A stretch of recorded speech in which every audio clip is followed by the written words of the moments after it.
सामने है। एनडीए को 378 अधिकतम सीटें मिलती हुई नजर आ रही हैं। इंडिया गठबंधन को अधिकतम 169 सीटें मिलती हुई नजर आ रही हैं और अन्य के खाते में अधिकतम 23 सीटें जा रही हैं, यानी जो बहुमत का आंकड़ा है उससे काफी ज्यादा ऊपर एनडीए यहां पर नजर आ रहा है। और इस बीच राज्यवार किस तरीके की स्थिति है, जरा वो एक बार दर्शकों के सामने रखते हैं। और सबसे पहले बहुत दिलचस्प है, देश के सबसे बड़े सूबे उत्तर प्रदेश के आंकड़े किस तरीके के हैं वो आपके सामने।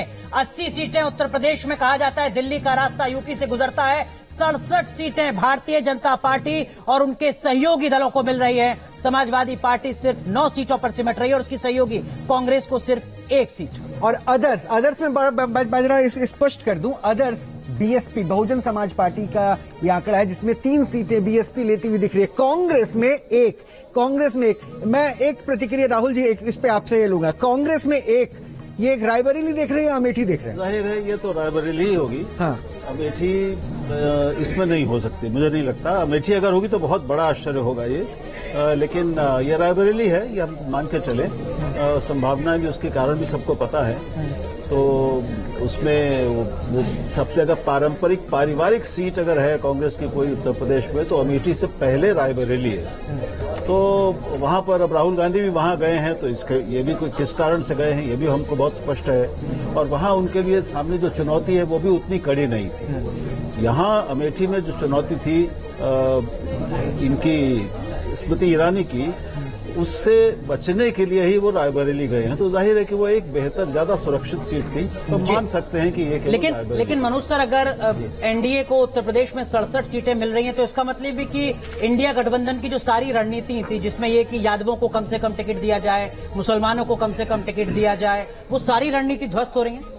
देखिए, यूपी में 2 बड़े फैक्टर हैं। मोदी तो फैक्टर है ही है, लेकिन वहाँ एक और एडिशनल फैक्टर है, वहाँ के जो चीफ मिनिस्टर हैं उनका, योगी का काम वहाँ काफी अच्छा है। लॉ एंड ऑर्डर जो पहले एक बहुत बड़ी समस्या होती थी, आज यूपी में वो समस्या नहीं है। सोशल सिक्योरिटी की जितनी भी स्कीम्स हैं, सोशल वेलफेयर की जितनी भी स्कीम्स हैं, उनका यूपी में इम्प्लीमेंटेशन बहुत अच्छा है। अगर हम वहाँ इंफ्रास्ट्रक्चर की बात करें तो यूपी में जहाँ पहले टूटी फूटी सड़कें होती थी, इंफ्रास्ट्रक्चर वहाँ उसकी पोजीशन काफ़ी इम्प्रूव हुई। इलेक्ट्रिसिटी की बात करें तो पहले के मुकाबले इलेक्ट्रिसिटी काफ़ी ज़्यादा इम्प्रूव हुई और एक बहुत बड़ी फॉलोइंग है। और अगर राम मंदिर की बात करें तो राम मंदिर का भले ही बाकी जो स्टेट्स हैं वहाँ इतना ज़्यादा इम्पैक्ट ना हो, लेकिन यूपी के कुछ पॉकेट्स में उसका इम्पैक्ट काफ़ी ज़्यादा है। तो यूपी में 2 फैक्टर हैं, मोदी फैक्टर और उसके साथ साथ योगी। तो मुझे लगता है कि ये 2 फैक्टर जब सामने आए तो बाकी सारी इक्वेशन उसके साथ अपने आप ही खत्म हो गई, ध्वस्त हो गई बाकी सारी चीजें। एनके सिंह साहब, ये पॉइंट जरा देखिए। मैं समाजवादी पार्टी को देख रहा हूँ 9 सीट और अदर्स में चूंकि हम बीएसपी को दिखा रहे हैं 3 सीट, यानी 2019 में ये आपस में मिलकर थे तो बीएसपी ज्यादा सीटों पे थी। इस बार समाजवादी पार्टी को आप मतलब अच्छे परफॉर्मर के तौर पे मान रहे हैं क्या? हाँ, ये बड़ा अजीब सा होता है कि आपके एफपीटीपी सिस्टम की ये बहुत बड़ी खराबी है। जब हम लोग इसको एनालाइज करते हैं कि एफपीटीपी सिस्टम क्या भारत के लिए सुटेबल है, तो ये पाया जाता है ये बिल्कुल सुटेबल नहीं है। आप अगर गौर से देखें तो जितने वोटों पे दक्षिण भारत में एक राज्य कुल वोटों की संख्या जो होती है उस पे वो 30-40 सीटें ले जाता है लोकसभा की, उसके 3 गुने पे भी यूपी में एक पार्टी 5 सीट नहीं पा पाती है। तो ये एक पैराडॉक्स है। यहाँ पे यूपी में जो मनोज जी ने कहा है, इसमें सिर्फ ये ऐड करना है कि अकेला स्टेट है पूरे देश पे जिसमें कि राज्य के जो कार्य हैं वो पॉजिटिव रूप से वोटर को लोकसभा में भी बीजेपी को वोट दिला रहे हैं। हरियाणा बिल्कुल उल्टा है इसका।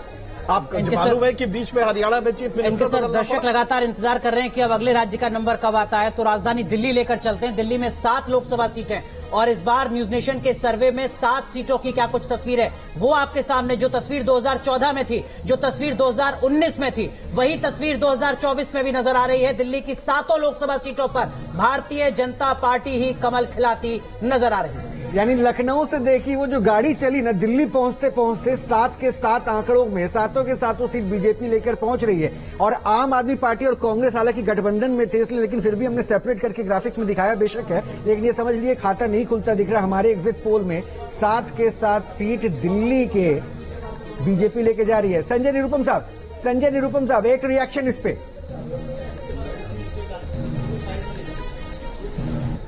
देखिए, दिल्ली में पिछले 2 चुनावों से आप नतीजे देख रहे हैं।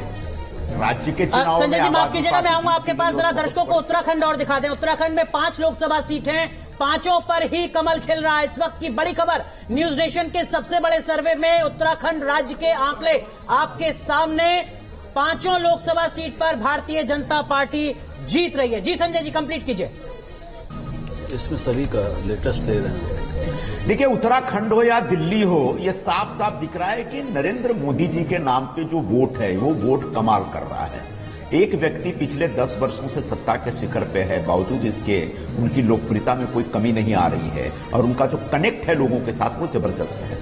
अरविंद केजरीवाल जेल से निकलने के बाद दिल्ली में जिस प्रकार का दुष्प्रचार करते हैं, जिस प्रकार के आक्रामक रुख लेते हैं, उससे उनको बड़ी उम्मीद जगी थी और उनके साथियों को भी उम्मीद जगी थी कि शायद वो खेल पलट देंगे। लेकिन मेरा मानना है कि जैसे पिछले 2 चुनावों में मोदी के नाम पे दिल्ली के लोगों ने वोट दिया और 7 के 7 एमपी उनको चुन करके दिए, इस बार भी 7 के 7 एमपी सांसद अगर भारतीय जनता पार्टी को मिलते हैं तो चौंकना नहीं चाहिए। ये बात स्थापित करता है कि अरविंद केजरीवाल भ्रष्टाचार के आरोप में जेल में हैं, जेल जा रहे हैं दोबारा, मतलब उनकी जमानत खत्म हो रही है। दूसरी बात यह है कि जो पार्टी भ्रष्टाचार के नाम पर पूरे देश में कैंपेन लेके आती है और यूपीए की सरकार का पूरा बेड़ा गर्क कर देती है, वह पार्टी में काम करने वाले लोग खुद भ्रष्टाचारी हैं, वह स्थापित हो जाता है। और तीसरी प्रमुख बात यह है कि कोई कितना भी बोल ले, कितना भी झूठ बोल ले, आखिरकार प्रधानमंत्री नरेंद्र मोदी की जो इमेज है, उनके नाम पे जो एक लोगों का जो एक जुड़ाव है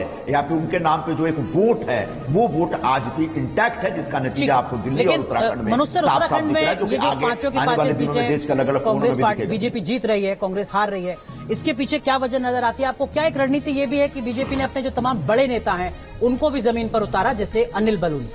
देखिए, ऐसा है कि बीजेपी ने अपनी पूरी ताकत तो वहाँ लगाई, प्रधानमंत्री वहाँ गए, योगी जी वहाँ गए, लेकिन इसके साथ ही साथ अगर जो बीजेपी का जो मेन एजेंडा है एक नेशनलिस्ट वाला, तो उत्तराखंड में क्या है कि काफी ज्यादा लोग वहाँ आर्मी में हैं, तो एक जो राष्ट्र तो ऐसे में जो नेशनलिस्ट फीलिंग होती है वो वहाँ के लोगों में काफी है। तो यही कारण है कि लोकसभा में अगर आप देखेंगे, चाहे वो पिछला लोकसभा इलेक्शन हो या उससे पुराना लोकसभा इलेक्शन हो, तो बीजेपी को वहाँ लोकसभा में ज्यादा सीटें मिलती हैं। जी, मध्य प्रदेश और छत्तीसगढ़ के भी आंकड़े हम दिखा देते हैं। चर्चा हम लगातार करते रहेंगे, क्योंकि देखिए जिस तरह से जहां जहां पे उम्मीद बीजेपी लेकर चल रही थी, क्या उस उम्मीद के सारे वो उड़ान भर पा रही है? बीजेपी 28, मध्य प्रदेश के ये आंकड़े हैं, बीजेपी 28, कांग्रेस का यहाँ खाता खुलता दिख रहा है 1। वो कौन सी सीट? छिंदवाड़ा। राहुल जी मध्य प्रदेश पे कमेंट देते चलिए। छिंदवाड़ा क्या आप देख रहे हैं? यहाँ पर हमारे एग्जिट पोल में कांग्रेस को 1 सीट, 28 बीजेपी। क्या छिंदवाड़ा मान रहे हैं कमलनाथ के गढ़ में उनके बेटे को? आपका अनुमान सही है, मैं सहमत हूँ। छिंदवाड़ा ये हो सकती है, क्योंकि हम जानते हैं कि वही एक सीट है जहाँ बिल्कुल बीजेपी की पुरानी पिछली आंधियों में भी कमलनाथ और उनकी सीट वो खड़ी रही। अच्छा, ये आंधी शब्द जो आपने इस्तेमाल किया, मतलब आपने आंधी इस एग्जिट पोल में महसूस कर ली बीजेपी को लेकर? आंधी शब्द का इस्तेमाल आपने किया, मैं पहली बार सुना आपकी जुबान से आंधी, तो यानी आपने ये आंधी एग्जिट पोल में पिछली बार की तुलना में? देखिए, ये भाई हम जानते हैं कि कुछ 4-5 प्रदेश ऐसे हैं जहां पर बीजेपी बिल्कुल अपने चरम पर थी, लगभग 100%, कई जगह पूरा 100%, कहां पर कहीं पर 95-98